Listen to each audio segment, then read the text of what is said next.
Buenas tardes.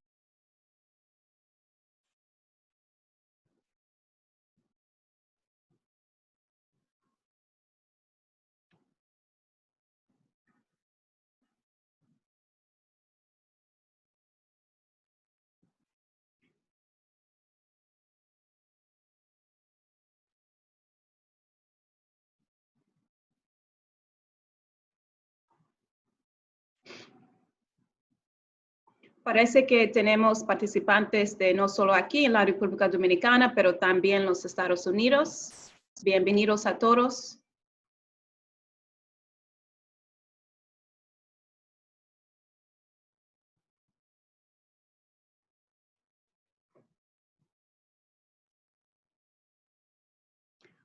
Ok. Otra vez, buenas tardes a todos y todas, y gracias por estar aquí, y bienvenidos a nuestra audiencia.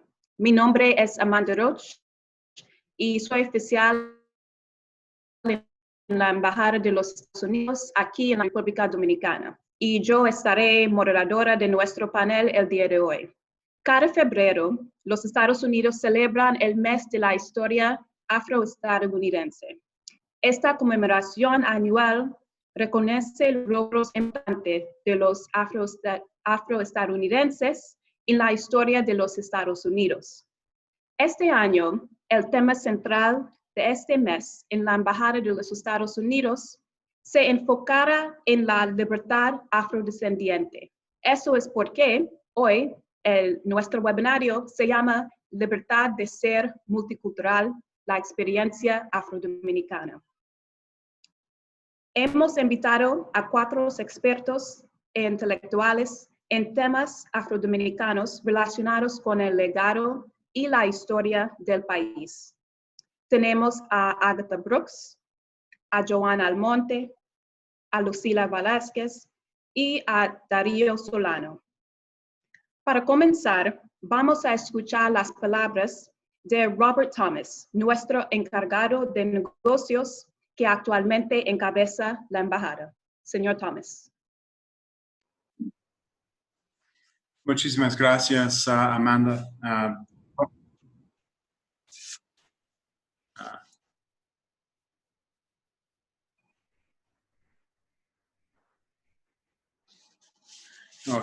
Muchas gracias, Amanda. Buenas tardes y gracias por acompañarnos hoy. Durante el mes de la historia afrodescendiente, honramos la historia y los logros de los afroestadounidenses y reflexionamos sobre siglos de lucha que nos han llevado a una época de resarcimiento, rendición y esperanza. Como dijo el presidente Biden en su proclamación, no hemos cumplido plenamente los principios fundamentales de nuestra nación, que todas las personas son creadas iguales y tienen derecho a ser tratadas por igual a lo largo de sus vidas. Sin embargo, los Estados Unidos están comprometido con esa promesa y buscamos lograr ese objetivo aquí en la embajada a través de un compromiso diplomático que incluye una discusión libre y abierta de nuestros propios desafíos y deficiencias. Mientras los Estados Unidos se involucra en este diálogo sobre las desigualdades raciales que continúan presentes, también queremos abrir espacios para discusiones similares en todo el mundo. La poeta del acto inaugural, Amanda Gorman, habló de los Estados Unidos como una nación que no está rota, sino simplemente no está terminada. La lucha por la justicia racial es un viaje que hacemos en los Estados Unidos junto con nuestros amigos de muchos otros países. Podemos fortalecernos juntos al compartir lo que aprendemos en el camino hacia la culminación de la gran obra de la democracia y la justicia. La diáspora africana ha hecho contribuciones significativas a la región del Caribe, incluso aquí en la República Dominicana. Así que tenemos mucho que aprender compartiendo experiencias de cada uno de nuestros países. Me siento muy contento por nuestros panelistas de hoy, que tienen diferentes perspectivas y son líderes en la sociedad civil. Escucharemos a líderes como Lucila Velázquez, quien participó en uno de nuestros programas de intercambio de liderazgo juvenil del gobierno de los Estados Unidos, centrado en las mujeres afrolatinas de la región. En este programa se examinó el progreso nacional histórico hacia la igualdad de la mujer en los Estados Unidos y los desafíos actuales en los problemas globales de la mujer, especialmente los relacionados con las mujeres indígenas y afrolatinas. También escucharemos a Agatha Brooks, una activista sobre temas interseccionales y la prevención de la violencia de género. Trabaja para documentar la violencia transgénero en el Observatorio de Derechos Humanos Trans, que recibe financiamiento y apoyo de la Embajada de los Estados Unidos a través de la USAID. Ella compartirá perspectivas sobre la intersección de género, raza y identidad. El trabajo de Joan Almonte se enfoca en temas intersectoriales de los afrodescendientes dominicanos. Compartirá su perspectiva sobre la intersección de la masculinidad y la raza. Trabaja para el Cuerpo de Paz en República Dominicana, nuestro programa de voluntario del gobierno de los Estados Unidos.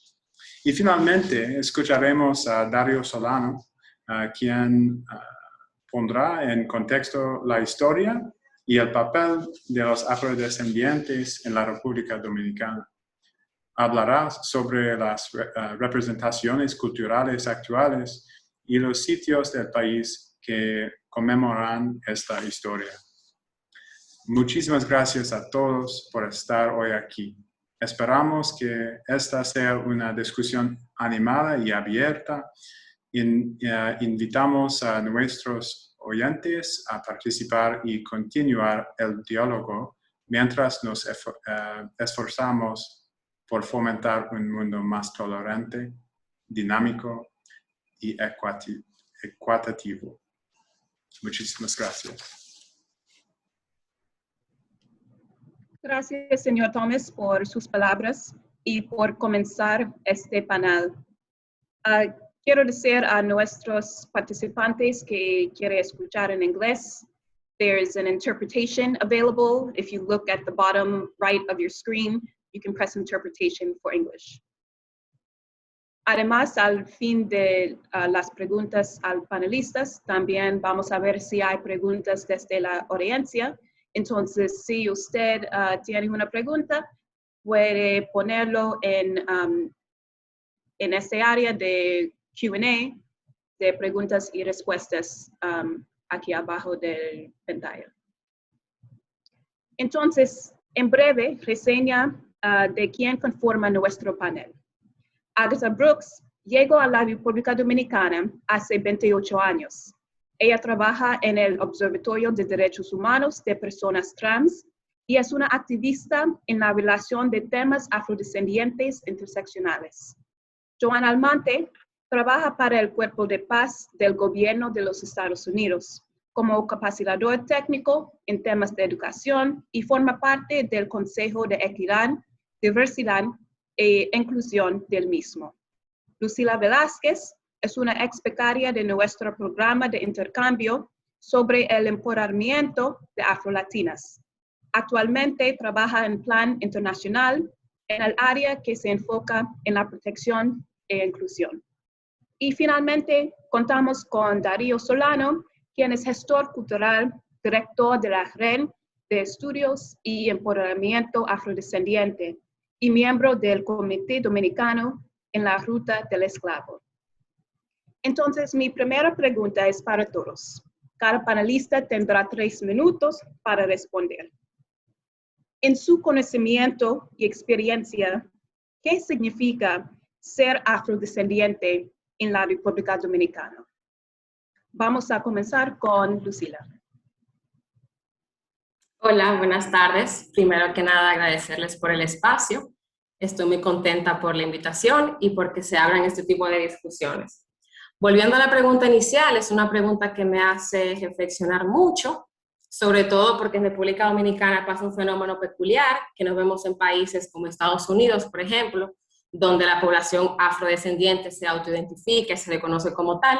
Aquí tenemos todo lo contrario, pareciera ser que se transmite un chip de generación en generación, donde están las siguientes frases: todos somos iguales, somos creados de la diversidad, no hay negros ni blancos, sino dominicanos. Entonces, cuando tú sales de esta narrativa y te identificas como una persona negra, vienen esos comentarios y esas preguntas indignadas de tú no eres tan negra, porque tú te identificas como negra, pero tú eres indiecita oscura, morenita clara. Entonces yo creo que ser afrodescendiente o autodenominarse como tal en República Dominicana no significa más que tener esa valentía y ese coraje de estar dispuesto a enfrentar todos esos prejuicios raciales que se han normalizado. Muchas gracias. Y Joan, sus ideas. Yo quisiera hacer eco también de lo que dice Lucila. Creo que la experiencia en República Dominicana es de ser afrodescendiente, ser negro, es sobrevivir. Porque nosotros tenemos unas líneas interseccionales que son inmensas entre nosotros. No solamente que el racismo aquí lo disfrazan de clasismo, porque si tú eres negro y tienes dinero te tratan bien, sino es que nuestra negritud, nuestra afrodescendencia ha sido negada. O sea, hemos tenido una relación tan enorme de que lo que es negro es malo, que permite perpetuar continuamente a lo largo de las generaciones este imaginario social, por así decirlo, que mantiene un racismo disfrazado. Nuestra identidad también, lo que es ser negro en República Dominicana es sobrevivir día a día con estos estereotipos que son marcados de cómo deben de ser las personas negras, sexualizadas, robustas, ásperas, personas que muy masculinas, que un negro no puede tener afecciones femeninas y cosas así. Entonces eso continúa, perpetúa y naturaliza este tipo de discriminación, este tipo de interseccionalidades que rompen con muchísimas condiciones de los derechos humanos hacia los afrodescendientes. Mi definición para definir qué es ser negro en República Dominicana creo que es más una situación de que nosotros sobrevivimos el día a día. Gracias por esta contribución, muy interesante. Y señor Darío. Bueno, gracias por la pregunta. Yo pienso que una de las formas de vía de responder a esta pregunta nos pone hacia nuevos horizontes de concebir una nueva dominicanidad y construir una ciudadanía cultural a partir de una reivindicación, de una reparación, de poder entrar en comunicación con lo que es la recuperación y validación de la memoria histórica y cultural, y en ese mismo contexto seguir desarrollando mucho más hacia allá de la multiculturalidad de la sociedad dominicana, sino abrirnos a una convivencia de la perspectiva de la interculturalidad. De que hay dos niveles de discurso, de narrativa, que yo pienso que también son parte de un proyecto de sociedad, una sociedad que apuesta al olvido y otra sociedad que apuesta a la memoria. Entonces está claro, los pueblos que no conocen su pasado, que no conocen sus raíces, están condenados a repetirlo y no están en capacidad de hacer proyectos de ciudadanía multicultural. Entonces yo pienso que el ser afrodescendiente en República Dominicana es un proceso de una nueva búsqueda, pero sobre todo de una afirmación, más que una historia, con unas raíces que habían sido negadas, pero que podemos, desde una perspectiva de no quedarnos en el pasado de dolor, en el pasado de tristeza, sino convertir esa desesperanza y todo ese estereotipo desde una perspectiva de desarrollo, de una perspectiva de vincular esa ciudadanía global, de asumir nuestro ser dominicano, de nuestro ser caribeño y sobre todo reivindicar es un elemento fundamental de esa africanía que ha estado oculta y verla en una perspectiva de una dominicanidad plural y que en ese mismo horizonte nos permita que la reivindicación de la afrodescendencia no tiene que ser sobre la base del método de exclusión como ha querido ser la hispanidad. Pienso que ser afrodescendiente es adentrarnos a un nuevo tipo y novedoso del ser dominicano. Muchas gracias y vamos a preguntarle más sobre esta historia. Y finalmente a Agda, sus pensamientos, por favor. Bueno, ser afrodescendiente en la República Dominicana es todo un desafío porque siempre tenemos que, somos algo que rompe con ya lo establecido en sí, por cómo nos vemos, el color, somos muy llamativos. Además que hay un trasfondo cultural de que todo lo negro mayormente está asociado al vecino país haitiano.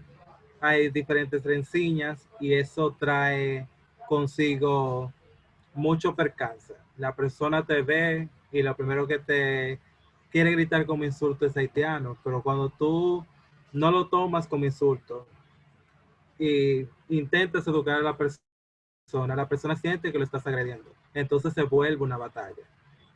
Mayormente ser una persona negra se ha vuelto en el país alzarse, levantarse, decir que estamos aquí, sacar el negro detrás de la oreja de cada dominicano, porque al dominicano no le gusta que le digan negro. Esa es la realidad. Entonces, con todo este movimiento de lo afro en República Dominicana, se ha tenido que poner como un pequeño bozal a esas personas que dicen que el dominicano es blanco o como mucho mestizo y que los negros vienen del otro lado. No, aquí en República Dominicana también hay negros, habemos negros y eso es lo que se busca cada día con el movimiento afro en la República Dominicana, ser más visibles y buscar esa tolerancia, esa igualdad de la que se habla pero no se practica. Muchas gracias.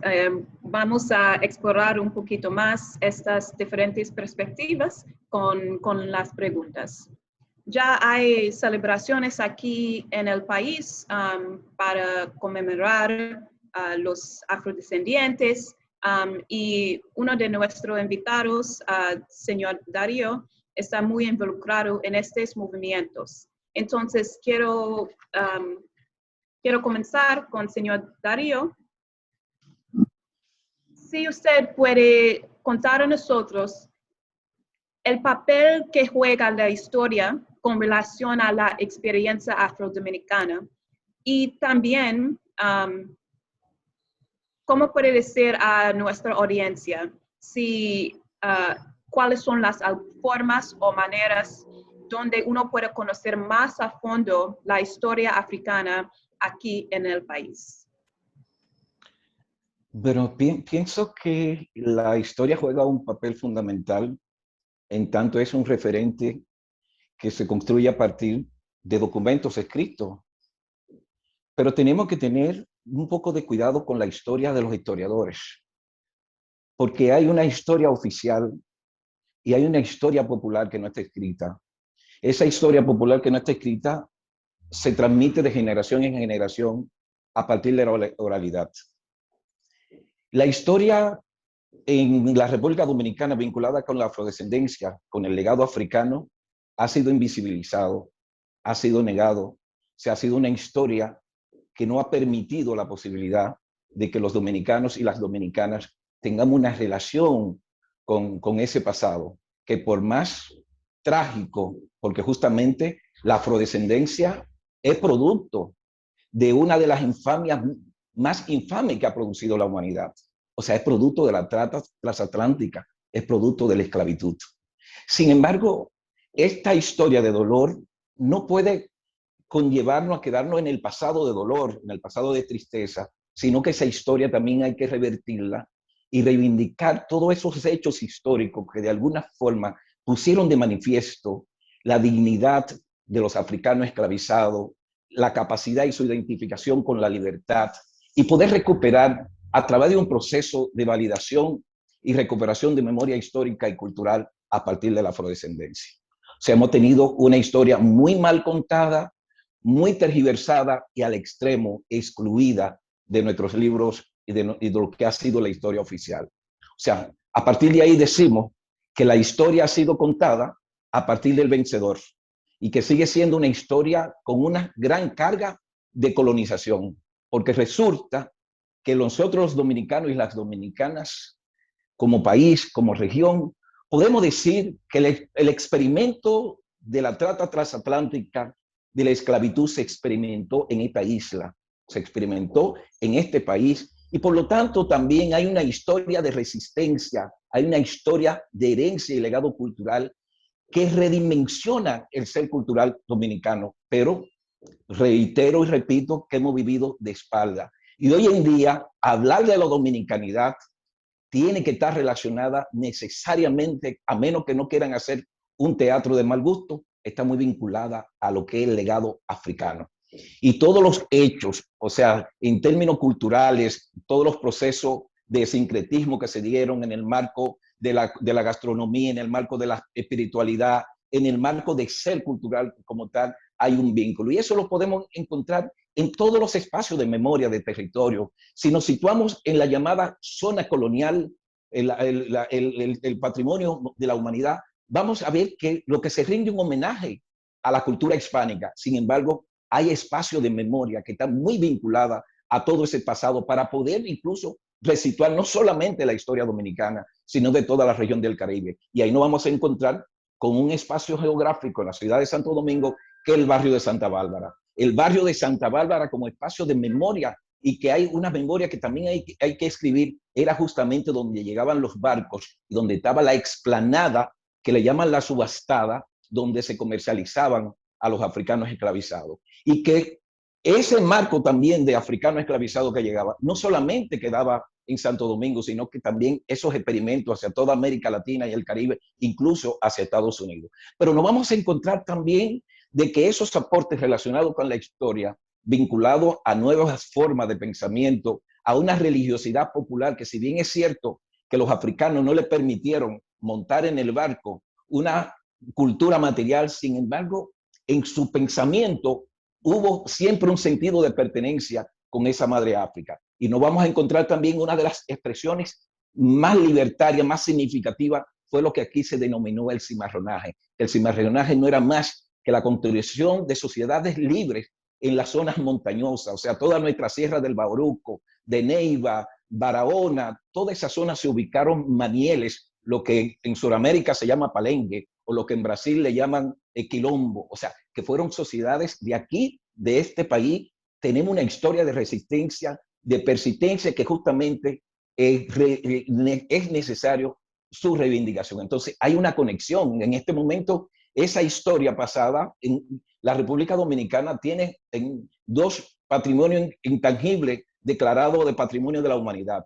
Y nos vamos a encontrar en Villamella con los congos de Villamella, una expresión vinculada a todo lo que es el pasado, donde se discurre un ceremonial, una cosmovisión de vida a partir de la relación de vida y muerte. Pero nos vamos a San Pedro de Macorís, al Teatro Danzante de los Guloya, que también es un patrimonio de vital importancia para el país, donde justamente nosotros vamos a ver en todo el territorio nacional una africanidad, pero que necesariamente tiene que ser sobre la base de una nueva construcción y mirada crítica a lo que ha sido la historia mal contada que se ha dado en República Dominicana.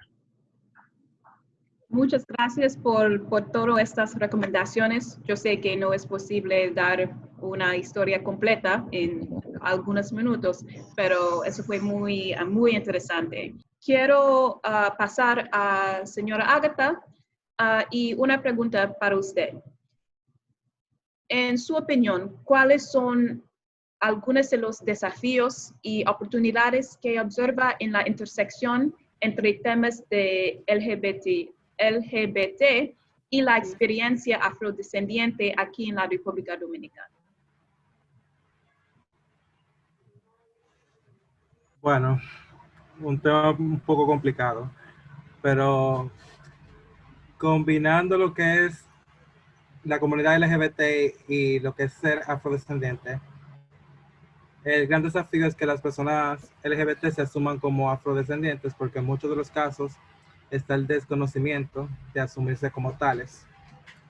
Ya eso es algo cultural, se nos ha enseñado a que muchos no somos negros, siendo negros, ya que, como dije anteriormente, el decir que uno se identifica como negro es sinónimo de que muchas veces te vean como una persona haitiana, en pocas palabras, discriminado, y hay un poco de discurso de odio en todo ese tema, y ya la persona LGBT en sí tiene mucho estigma y discriminación, y asumirse ya como negro y tal es para muchos un gran peso. Pero habemos personas que somos LGBT y nos asumimos como personas que somos afrodescendientes y alzamos la cara por esas personas que todavía por desconocimiento no se asumen como tales. Y mayormente es ese el desafío. Oportunidades, tenemos las redes sociales, benditas sean, porque a través de ellas podemos expresarnos, ya sea por poesía, fotografía, por música, y dar a conocer esas raíces que son de nosotros, que son negras y que son parte de nosotros y nos influyen como tal y nos hace ver como lo que somos, afrodescendientes. Y entiendo también que usted trabaja para el plan internacional y con eso con apoyo del gobierno de los Estados Unidos, entonces quizás puede hablar sobre un poquito del trabajo del plan internacional, específicamente cuando hablamos de las comunidades LGBT. Bueno, mayormente el trabajo que se está realizando es para incentivos de empoderamiento, de acercamiento con la población. Ya en nuestro caso, mayormente desde la institución, trabajamos específicamente con la población trans, dando empoderamiento a mujeres afro, negras, que están aquí, a que se identifiquen como tal, se empoderen, dándole talleres, capacitación y demás. Mayormente ese es el proceso que se está llevando puntualmente. También se trata de, a través del observatorio, de un observatorio que tiene tranza, documentar también crímenes de violencia o de odio contra las personas LGBT y también incluir lo que son afro para que también se tenga un conteo porque somos muy violentados y demás, y tratar de visibilizar esa parte que todavía no está tan visible como debería ser. Gracias por estas ideas y esas perspectivas. Bueno, entonces quiero pasar a Joan y hablar un poquito más, porque yo sé que usted trabaja para el Cuerpo de Paz del gobierno de los Estados Unidos, pero también es un profesor y está enfocado en el estudio del concepto de masculinidades no hegemónicas. Entonces, mi pregunta es, bueno, ¿cuál es masculinidades no hegemónicas? Perdón, mi pronunciación. ¿Y cómo se relaciona a la experiencia afrodominicana? Bueno, gracias por la pregunta. Sí, trabajo para el Cuerpo de Paz de los Estados Unidos. Shout out to my coworkers que están aquí echándome un poco de ánimo. Pero sí, realmente desde el Cuerpo de Paz, nuestro trabajo literalmente consiste en la creación de unos vínculos entre la interculturalidad y vínculos de asistencia social que hay entre los procesos que estamos realizando correctamente. Sí. Que estamos realizando correctamente. Muchos de nuestros voluntarios son personas que se identifican como personas de color, personas que tienen inmensas interseccionalidades y trabajan directamente en comunidades donde estas intersecciones se ven muy marcadas, comunidades empobrecidas, con poco acceso a, a programas de educación eficientes, eficaces, y nosotros desde el Cuerpo de Paz lo que hacemos es empujar este trabajo para crear un mecanismo de desarrollo sostenible basado en herramientas muy básicas que estamos implementando de manera muy formal. Entre esas herramientas están unos lentes de nuestros programas de incentivo, que vienen siendo los lentes de género, de cómo vemos la dinámica del poder entre el hombre y la mujer. También está el lente de la interculturalidad y la diversidad, ver los juegos y dominios que se juegan con ambos intersecciones. Está el lente de poder, de cómo el poder se juega y se manipula dentro de la misma comunidad y cómo nosotros, como Cuerpo de Paz, un organismo externo, podemos asistir a la comunidad a alcanzar ese propio rol autónomo e independiente de lo que nosotros podemos realizar. La facilitación y el idioma, el lenguaje, que es parte fundamental de cómo nosotros implementamos nuestros programas, porque no queremos literalmente tomar de la comunidad, si lo que queremos es trabajar junto con ellos para poder fortalecerlos y crear un desarrollo sostenible a lo largo de nuestros 3 programas que son educación, desarrollo juvenil y desarrollo económico comunitario. Y también con relación a nuestro trabajo, es trabajar directamente en romper esas barreras que marcan y que son fortalezas que nosotros vemos con la asistencia de los voluntarios y su empoderamiento de los proyectos que realizan. Con relación a la masculinidad no hegemónica, gracias por la pregunta, Amanda, es un concepto donde la masculinidad no es violenta, no es tradicional, y no es machista y patriarcal. La masculinidad a través de la afrodescendencia, nosotros como hombres afro,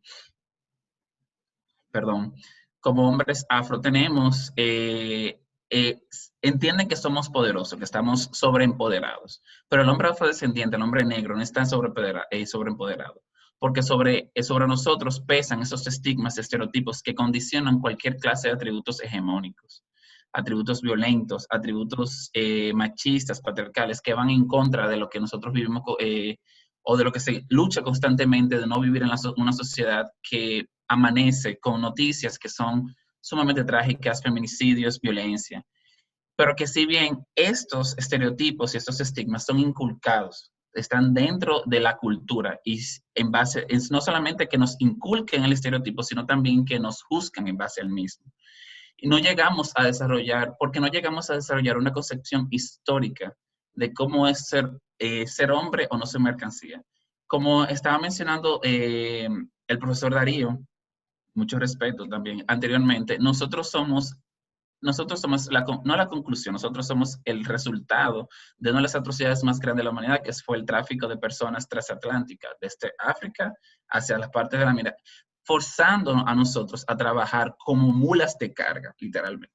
Nosotros éramos personas que sufríamos en este proceso. Y esta transformación de lo que era el esclavo que vivía bajo el hombre blanco, bajo la sociedad eurocéntrica, se transformó.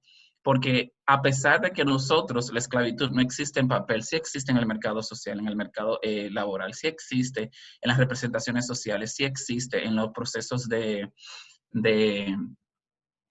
existen los procesos de avanzar. Un ejemplo, yo, un hombre interseccional que es negro, que es parte de la comunidad LGBT, una persona que si no fuera por mis padres y mis estudios, estuviera yo también tratando de luchar contra ese mismo sistema que me discrimina constantemente por el simple hecho de ser negro. Entonces, en esta misma línea de procesos, las masculinidades hegemónicas es destruir esa carga, esos conceptos, esos estereotipos y prejuicios sociales que dicen que el hombre es negro, es malo y perdón, es sumamente sexualizado. Y eso es algo, otra cosa también que quisiera resaltar, y es que nuestra masculinidad desde la negritud pesa que debemos de ser sexuales, que debemos de tocar el tambor, que debemos de saber, que debemos de salir a bailar bien, que tenemos que mover el proceso, pero también pesan otros estereotipos negativos, como que el hombre negro bebe mucho, el hombre negro es muy mujeriego y toda esta situación. Conceptos sociales que se van marcando a través de esa sociedad patriarcal, que no solamente patriarcal, sino racista, que no permite que nosotros pudiéramos desarrollar de una manera tal que nos permitiera romper esos bloques nuevos y que pudiéramos entrar en una nueva perspectiva de cómo mostrar esas masculinidades que permiten no solamente la convivencia armoniosa de los procesos nacionales, de los procesos entre los hombres diversos, entre las masculinidades diversas, entre las comunidades diversas, en las comunidades sexuales, sino también que permita que esa masculinidad hegemónica permite y rompe y quiere romper, porque estamos en contra de, estamos subiendo una montaña llevando una piedra, porque tenemos demasiadas desventajas sociales para nosotros poder romper esos estereotipos que nos marcan. Entonces, cuando me refiero al término de masculinidades hegemónicas, me quiero referir directamente a no hegemónicas, a no continuar este concepto de violencia, este concepto de machista y patriarcal, que se lleva a la deriva y que se sigue marcando a través de los procesos conservadores y neoliberales que tenemos aquí en República Dominicana. No solamente en República Dominicana, sino a lo largo de la región, incluyendo Estados Unidos también, que son procesos que marcan, que utilizan y que reutilizan al hombre negro como una mercancía violenta que se atribuye a al no tener salud, al alcoholismo, a otras adicciones, a otros procesos que enmarcan esta situación. Entonces, romper con esas masculinidades hegemónicas también conlleva romper con ese racismo sistemático y estructural que nosotros vivimos cada día. Entonces, masculinidades no hegemónicas son masculinidades no violentas, en las cuales nosotros estamos y seguimos trabajando. Muchas gracias por eso, profesor. Yo aprendí mucho.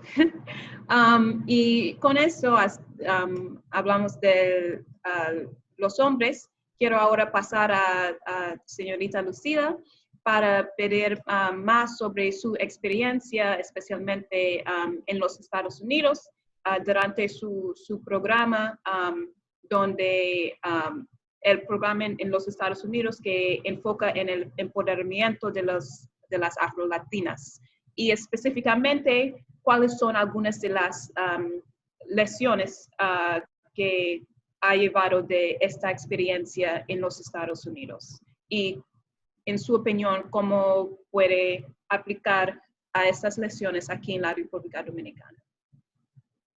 Sí, en el 2019 yo tuve el honor de ser una de las becarias en la beca SUSI, específicamente para afrolatinas e indígenas. Es un espacio donde se reúnen 19 mujeres de 5 países de la región y se habla mucho como de los problemas que vivimos tanto como mujeres negras como mujeres indígenas.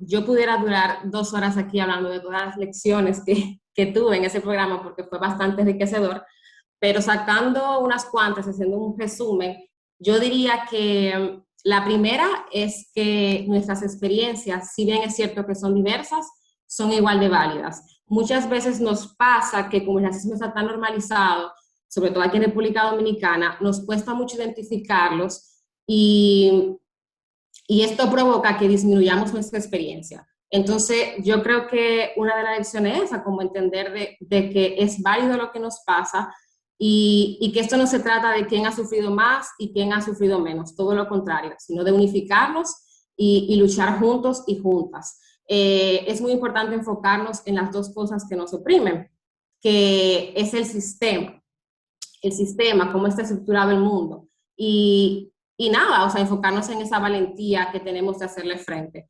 Otra cosa que aprendí en el intercambio que no sabía antes de ir es que no existe un feminismo, existen diferentes tipos de feminismos y mi feminismo en el que yo milito no comienza ni termina en el patriarcado. Hay más cosas que me oprimen. Como decía Joan, es muy importante conocer la interseccionalidad como herramienta, no como medio de ver a quién oprimen más, sino conocer mis intersecciones y luchar contra eso. Para mí fue muy revelador entender la relación que existe entre género, raza y clase, y entender que no es casualidad que la mayoría de las personas empobrecidas son negras y sobre todo mujeres. También creo que una lección muy buena y que es bueno mencionar aquí es que necesitamos exigir soluciones estructurales y no individuales. Sí, los talleres son importantes, que nosotros y nosotras como personas negras capacitemos, intentemos cambiar la forma de pensar de quienes están a nuestro alrededor. Necesitamos soluciones estructurales porque si no son muy efímeras. Este sistema, como está formado, no está pensado para nosotros. Por ejemplo, aquí en República Dominicana, a diferencia de allá, que nos hablaban de la historia negra estadounidense, nosotros y nosotras no tenemos cifras.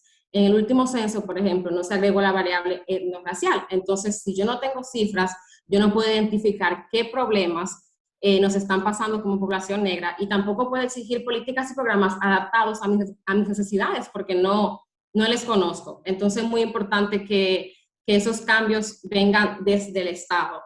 Y creo que por último, pero no menos importante, es que en este proceso estamos aprendiendo todos. Es bueno saberlo porque muchas veces recaemos, nos levantamos, pero es un proceso y estamos todos y todas desaprendiendo y construyéndonos nuevamente.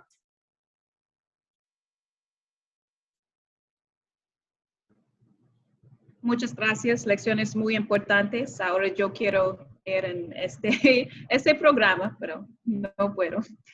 Entonces, en este momento, yo sé que nosotros tenemos algunas preguntas de la audiencia y me voy a decir la pregunta y es dependiente de ustedes, nuestros panelistas, quién quiere responder a la pregunta. Entonces, una pregunta es, en el caso de los dominicanos de piel clara y pelo no afro, ¿se les puede considerar como afrodominicanos?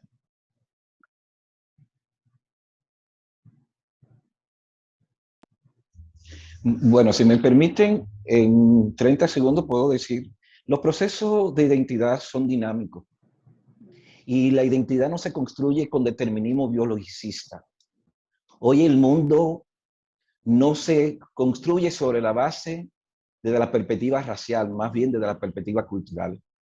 Entonces, la construcción de las identidades tiene mucho que ver con los contextos culturales, históricos, ambientales, y es un derecho la autoidentificación. Es el compartir en comunidad, es el compartir de visiones frente a una comunidad como tal, o sea, que te unifica. El determinismo de tez blanca o el determinismo de pelo no africano, o sea, no hay pelo no africano ni pelo africano, hay pelo. O sea, no hay tez blanca ni tez negra. O sea, los africanos se dieron cuenta que eran negros cuando salieron de África. En África son africanos. O sea, todo este determinismo es que hemos caído también dentro del marco de una visión de una ciencia occidental que nos ha encasillado para justamente entramparnos. Entonces, en este momento, lo fundamental es entrar en hacer esa catarsis y, sobre todo, desaprender lo que ha sido esa tradición de enseñarnos, incluso, entre comillas, de ser negro. Y partamos de una cuestión. No es un malvado, una malvada, la persona que no se identifica como negro o afrodescendiente, porque nuestra sociedad, producto del racismo estructural, no tenía valor simbólico identificarse como tal, porque no había una relación con el poder. O sea, tú nunca te quieres identificar con el de abajo, con el que sufre como tal. Entonces, había todo un componente. Por lo tanto, la construcción de la identidad va a estar sobre la base de cómo compartir toda una serie de factores culturales, de carácter del entorno ambiental, y que el determinismo biologicista no puede ser un ente para tomar en cuenta. O sea, ser afrodescendiente no necesariamente tiene que dejar de ser blanco, es compartir una cosmovisión, un proyecto de vida a partir de esa visión de construcción de la multiculturalidad y de la interculturalidad. Es aprender a desaprender y aprender a hacer un poco de reencuentro con nuestras propias raíces. Muchas gracias. Hay otra pregunta relacionada a eso. en que una persona, quiero saber, al declararse afrodominicano o dominicana, hay negación hacia las otras partes de nuestra mezcla. Yo quisiera dar un empujoncito a esa pregunta, si es posible. Yo quiero hacer eco y quiero que la misma pregunta le responde el profesor Solano, el profesor Darío. Creo que es entender que no hay una competencia de cuál. El concepto de raza, los conceptos de género fueron traídos por la colonialidad. Son conceptos eurocéntricos. No fueron que nosotros decimos, nosotros somos negros, vamos a identificarnos como negros toda nuestra vida. Y que la raza y el proceso de raza no es simplemente en el color de la piel, es un juego de poder. Es un acceso a los recursos. Es un proceso de que no es un proceso de quién tiene más, es un proceso a quién se le ha negado más y por qué se le ha negado más situación. Entonces, cuando nosotros entendemos que por yo ser negro, yo tengo acceso a menos recursos, a menos accesos al poder, y no solamente que por eso, sino también que he sido explotado, uno entiende o ve otra perspectiva de lo que es ser afrodescendiente, de lo que es ser negro. Y como dice el profe Darío, la identidad, la autoidentidad, como tú identifiques, es autodeterminado. Es un derecho que se otorga en las convenciones internacionales y principalmente es algo que nosotros debemos de asumir, es algo que nosotros debemos de ver desde quiénes nosotros somos y qué batalla nosotros tenemos. Algo que me hace identificar a mí es que, y al igual que Lucila, como estaba mencionando, yo no sabía lo que era. Yo vivo en una burbuja en República Dominicana porque yo tengo acceso a muchísimos privilegios. Entre esos yo tengo un lugar donde dormir, yo tengo una muy buena educación. Pero yo no sabía del concepto de racismo tan intrínseco, sistemático, hasta que fui a los Estados Unidos y viví una experiencia racista. O sea, viví golpes que tuvieron que llevarme al hospital y todo lo demás. Luego de eso, uno empieza a entender qué es el racismo, esa dinámica de poder que a nosotros se nos ha negado por el simple hecho de ser negros. Y que nosotros queremos romper con esa dinámica. Y no solamente que queremos romperla, sino que cuando estamos rompiendo la dinámica, lo primero que nos dicen es, no hay color. Yo no veo color. Aquí no hay color. Todos somos iguales. No, no somos iguales. De verdad que no. Porque existe, entonces, esta dinámica de poder aún se niega. Y no solamente eso, sino que se quiere de una forma u otra, a través de la brutalidad policial, a través de la negación de trabajo, a través de llamar nuestros rasgos físicos o nuestros rasgos intelectuales mínimos, menos, se quiere mantener este proceso de opresión, a pesar de que se entiende de que somos libres, de que esta libertad es parte de nosotros. Pero yo no veo cuál mentira tan grande es que cuando yo tengo las mismas capacidades, yo tengo que pasar por una escalera de que el hombre blanco tiene primero el acceso al trabajo, después viene el otro hombre blanco que no tiene otra preparación, después viene el negro que viene siendo yo y después viene la mujer. Entonces, ¿cómo podemos ser iguales? ¿Cómo podemos ser libres cuando tenemos un sinnúmero de piedras que arrastrar para subir a la montaña? Entonces, el ser afrodescendiente o identificarse como tal no es una lucha de quién es mejor o no, es una lucha de que hay un sistema que nos oprime, que nos demarca, que nos destruye y que como quiera que el sistema está a la vista, como quiera se quiere mantener. Entonces, la lucha no es por tener más poder, la lucha es por tener el acceso igualitario a ese poder, a ese sistema y destruirlo.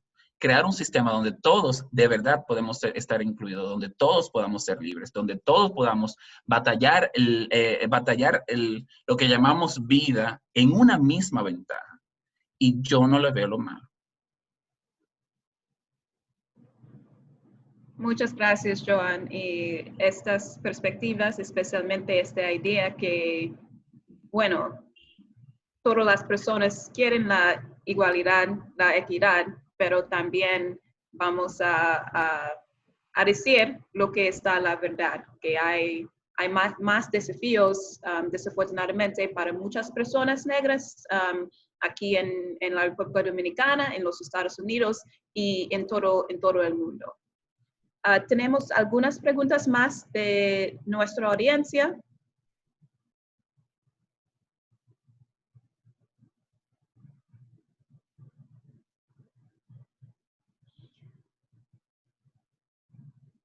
Una pregunta específicamente para Lucila es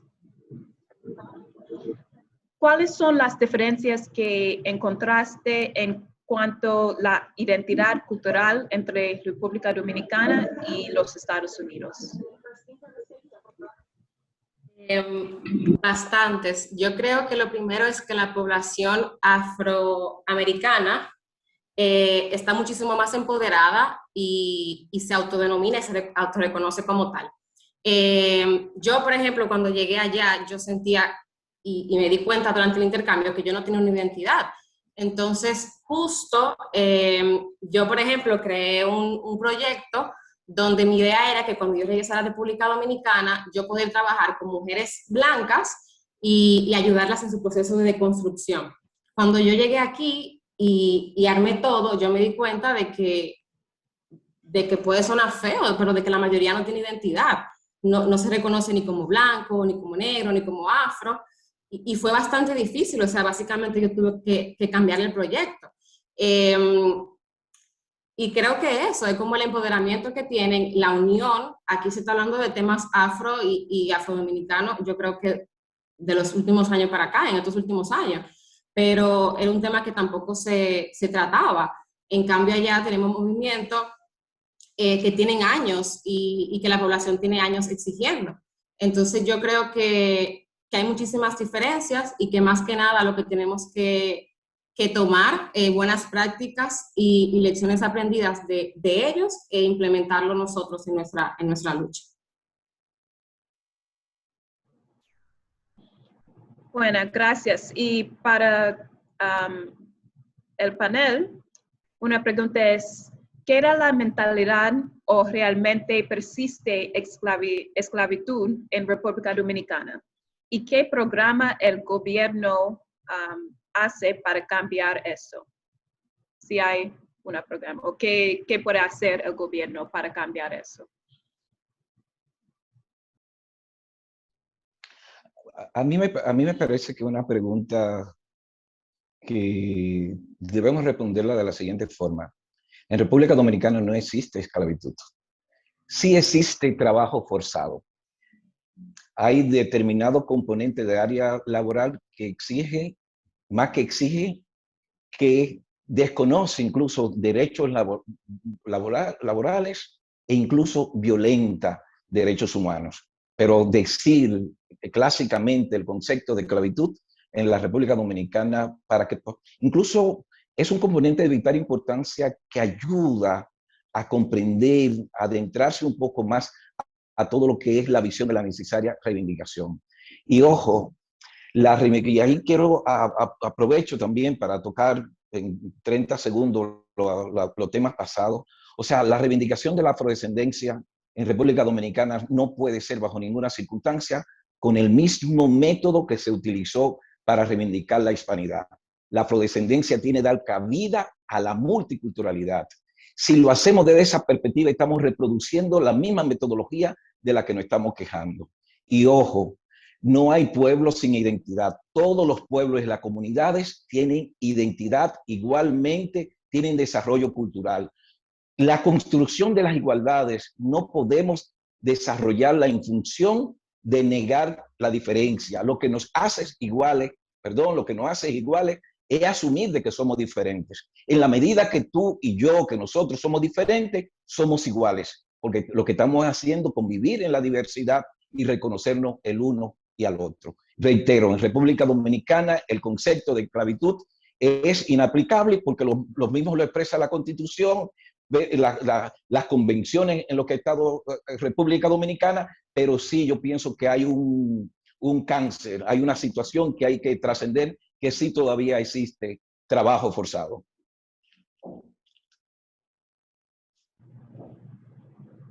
Muchas gracias. ¿Otras opiniones sobre esta pregunta? Yo tuve una profesora de la universidad que se llama Betty Reyes, que yo creo que es una de las profesoras que más me ha impactado. Y digo su nombre porque tienen que buscar su trabajo, ella es genial. Ella es psicóloga escolar. Y un día estábamos en una charla y estaba presentando su tesis doctoral y creo que era una tesis de maestría, no recuerdo si era su tesis doctoral o su maestría, que ella estaba presentando una investigación. Y hablaba acerca de la diversidad en el enfoque escolar.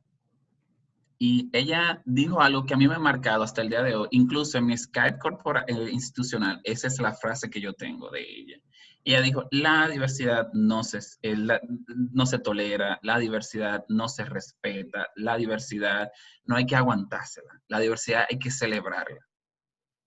Hay que celebrarla en todos sus sentidos. Hay que celebrarla el hecho de que, un ejemplo de que yo esté aquí, de que Aga esté de aquí, de que Lucila esté aquí, de que Darío esté aquí, de que Amanda esté aquí y de que todos estemos aquí y celebremos constantemente este proceso.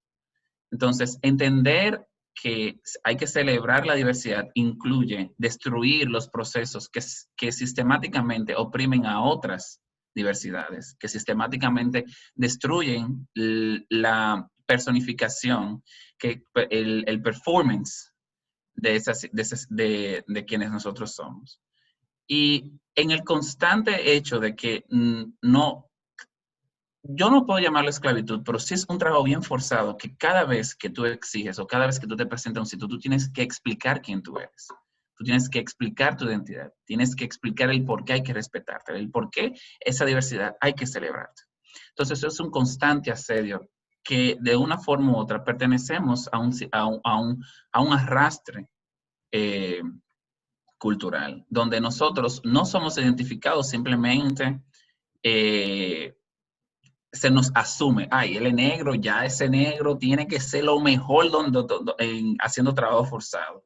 O ese negro hay que seguirlo en la tienda porque va a robarse algo. Entonces, ese constante asedio no es un proceso de esclavitud en sí, como dice el profesor Solano, pero es traumático, es doloroso, que cada vez que tú tienes que respirar, y que tú entres a una tienda en un mall en República Dominicana o en un mall en Estados Unidos, tú tienes que estar el dependiente siguiéndote atrás, explicando que tú no vas a robar, que tú no vas a irrumpir en la tienda, que tú no vas, es un constante asedio que nosotros tenemos que ver.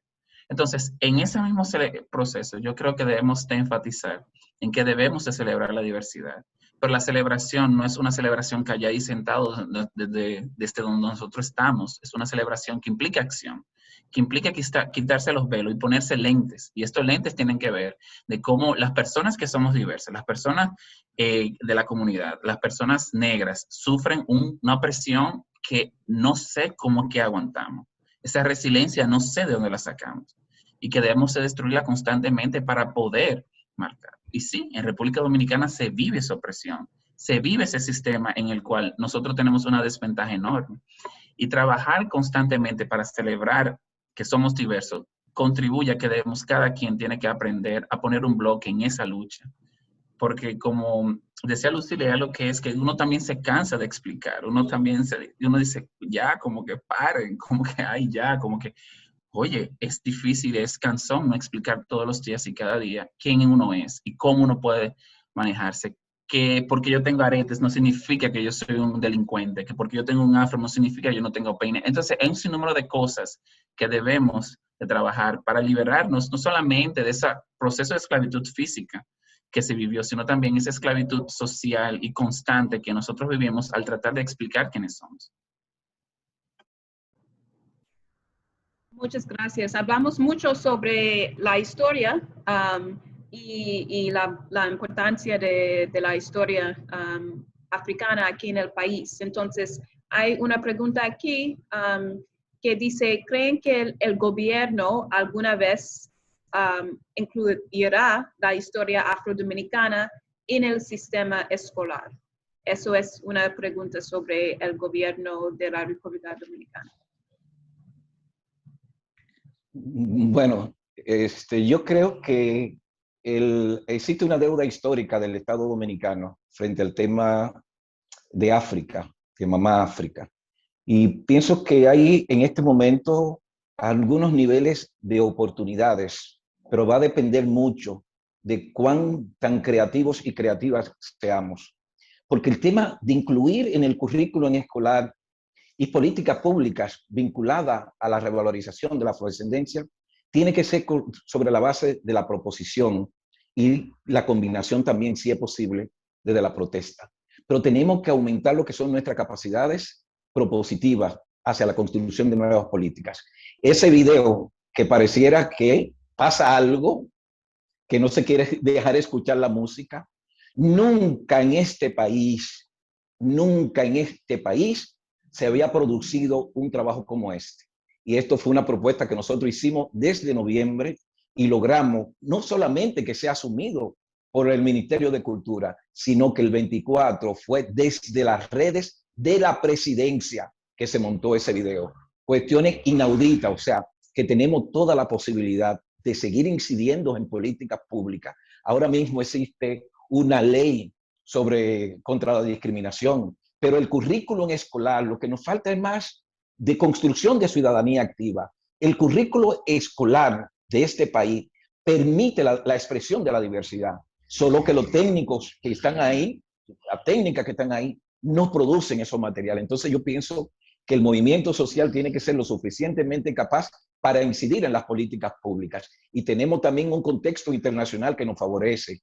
Estamos en medio del Decenio Internacional de los Pueblos Afrodescendientes, donde el país es compromisario con ese proceso de Naciones Unidas y que termina en el 2024. Y en ese contexto también se llama desde la perspectiva de la justicia, de la visibilidad, a que se articulen las nuevas formas de mirada hacia esa historia de África. O sea, que es posible, hay oportunidad para poder hacer pequeños logros. O sea, no es de la noche a la mañana, porque hay una reproducción de una ideología que se ha enquistado en el Estado Dominicano, y no solo en el Estado Dominicano, sino en toda América Latina y el Caribe. O sea, que no permite esa posibilidad de nuestro reencuentro con la Madre África. Pero tenemos que echar el pleito. Tenemos que echar la posibilidad de que sí es posible, en la perspectiva que también nosotros y nosotros hagamos conciencia. No esperemos que nos lo regalen. La conquista de nuestro pueblo tiene que ser sobre la base de la incidencia. Muchas gracias. Y vamos a tener una pregunta más, y creo que es una buena pregunta para terminar y para asegurarse que podemos continuar esta discusión fuera de este chat, este Zoom.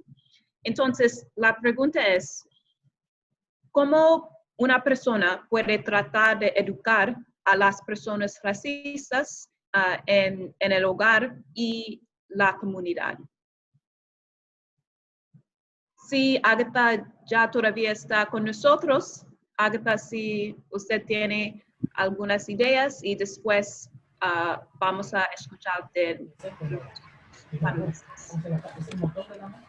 Bueno, empezar a educar a una persona siempre es un poco difícil, pero creo que la base para comenzar a educar sobre racismo y demás es mostrando qué es el racismo, cómo se ve una persona cuando ejerce el racismo. Con la ayuda de la tecnología ahora mismo, esta persona que pregunta puede mostrar un video. Informarse esa persona para informarle a las demás personas de cómo poder acceder desde una manera pacífica. No decirle, tú eres racista y punto. Darle una base, darle el conocimiento necesario con paciencia, porque la persona lo puede tomar a mal y no puede recibir la información como se debe. Pero mayormente es eso. Cada persona hay muchos tipos de racismo. Hay hasta racismo entre nosotros mismos. Entre racismo, si no me equivoco que se llama. Entonces, eso pasa mucho. A veces uno es racista y no se da cuenta, o tiene actitudes racistas. Entonces, todo eso es un proceso de desconstrucción constante en el cual nos vemos sumergidos todos. Gracias. Lucila o Joan o el señor Darío, pensamientos sobre esta pregunta. Yo puedo apuntar un poquito en lo que dijo Agatha y bueno, como mencionaba al inicio, yo puedo como contar mi experiencia porque lo he hecho con la persona cercana a mí. Lamentablemente hemos sido socializadas racistas, entonces también hay que entender que muchas veces la gente que queremos, nuestra familia, nuestros amigos, no lo hacen desde el odio, desde la rabia, sino desde el desconocimiento. Entonces, desde el amor, yo creo que es muy importante como señalarles qué actitudes son racistas, como dice Ágata, no solamente decirle esto es racista, es decirle por qué. A mí me funciona mucho también contar mi historia, hacer que la gente conecte conmigo. Yo siento que cuando la gente conoce cómo se te hace sentir y se pone en tu lugar, se crea ese proceso de empatía, pues la gente también va a reflexionar y entender por qué está mal. Explicarle, que tú me digas que porque yo no voy al salón, eso es racista, que tú me preguntes si me voy a operar la nariz, es racista, que tú me digas que tengo que casarme con un hombre blanco para que mis hijos tengan el cabello lacio, es racista. Empezar como a ponerle nombre a esas cosas. Y creo que, y como me ha funcionado, entiendo que es la mejor manera, nombrando esos comportamientos y esas actitudes. Muchas gracias. Yo Joan. también quisiera agregar esas microagresiones que se realizan constantemente. Ay, ¿por qué tu pelo es tan bonito? Ay, me gusta tocarte. Ay, en fin. Pero también es que cuando vayamos a educar a las personas que nos ofenden, yo entiendo que tiene que ser desde el llamado de atención, como dice Lucila, pero no solamente es racismo. También tenemos que educarlas a los niños en el seno de respetar, tolerar, celebrar, como quieran poner el nombre, no solamente a lo que es negro, la negritud. También apoyar y considerar a otros personas que sufren también entre las líneas interseccionales, como la comunidad LGBT, las personas con discapacidad, los adultos mayores que sufren constante asedio, que sufren constante discriminación, que sufren constante sufrimiento dentro de esta plataforma que nosotros llamamos vida. Entonces, llamarle la atención, pero no olvidarnos de que nosotros como negros tenemos una batalla que batallar, que necesitamos aliados, que necesitamos ustedes, pero no solamente nosotros, también está la comunidad diversa, también están las personas que necesitan este apoyo constante, que nos ayuden, que nos den fuerzas, que continúen esa situación. Y todo empieza nosotros tratando de deconstruir esos estereotipos, todo empieza tratando de construir esos prejuicios que nos enseñaron en la socialización que menciona Lucila, y que no solamente es impulsar este cambio de procesos y a través de llamado de atención a esas microagresiones, sino también constante, porque los cambios conductuales, la socialización no cambia de la noche a la mañana.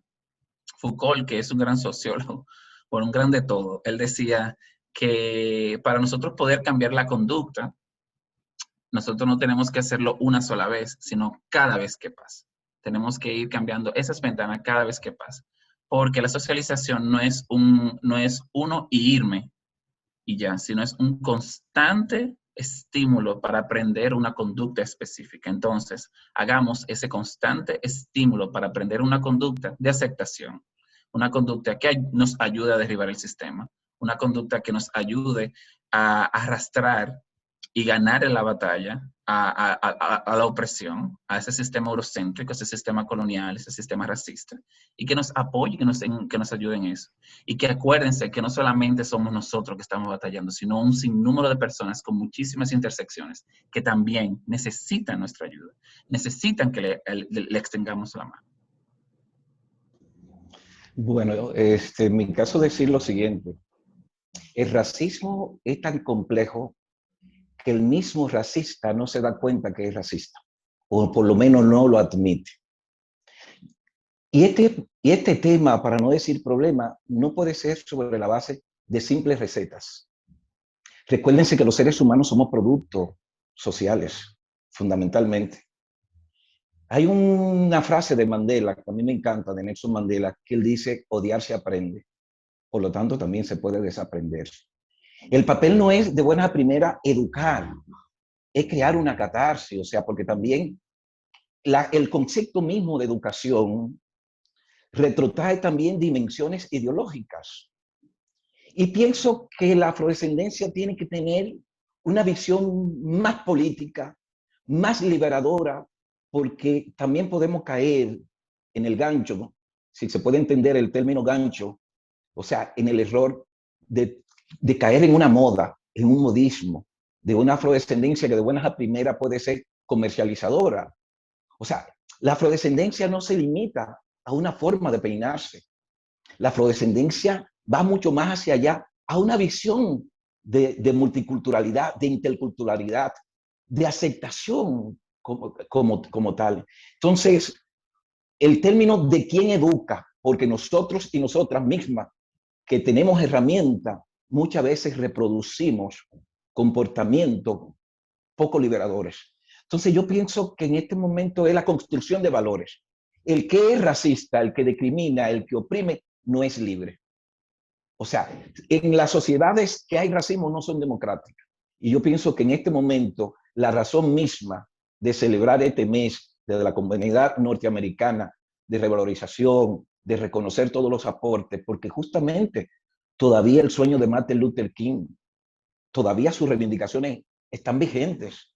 O sea, de cómo la afrodescendencia también tiene que ser una perspectiva mucho más global. Y hoy mismo el mismo carácter de la dominicanidad, si van a definir quiénes son los dominicanos, pensamos que estamos en la isla, o sea, la dominicanidad va mucho más hacia allá. Incluso hoy en día la literatura que se conoce como dominicana en el mundo no se escribe en español, se escribe en inglés. Y eso no deja de ser dominicano, o sea, eso te va dando un nuevo horizonte. Entonces yo entiendo que el tema del racismo, de cómo educar para el racismo, tiene que ser sobre la base de construcción de valores culturales, de una nueva ética, donde los seres humanos asuman la diversidad y la diferencia y que puedan vivir en esa perspectiva. Muchísimas gracias. Desafortunadamente tenemos que terminar en este momento, pero con palabras muy fuertes sobre esta discusión de la identidad afrodominicana y en general la identidad de los afrodescendientes. Entonces quiero darles las gracias a todos por conectarse y escuchar a esta importante discusión. Los invitamos a seguirnos en las redes sociales de la embajada, @embajada_USA en RD, en Facebook, Twitter y Instagram. Y la próxima semana, el miércoles 24 de febrero a las 4 de la tarde, estaremos conversando en Instagram Live con la periodista y presentadora de noticias en los Estados Unidos, Jeanette Reyes. Y ella es estadounidense, afrodominicana, y vamos a hablar sobre el importante trabajo que ella realiza en los Estados Unidos. Entonces, esperamos que se pueden unirse con nosotros en este próximo evento para la mes para la historia afrodescendiente. Otra vez más, gracias a ustedes y a los panelistas por tomarse el tiempo y compartir sus experiencias con nosotros. Hasta la próxima.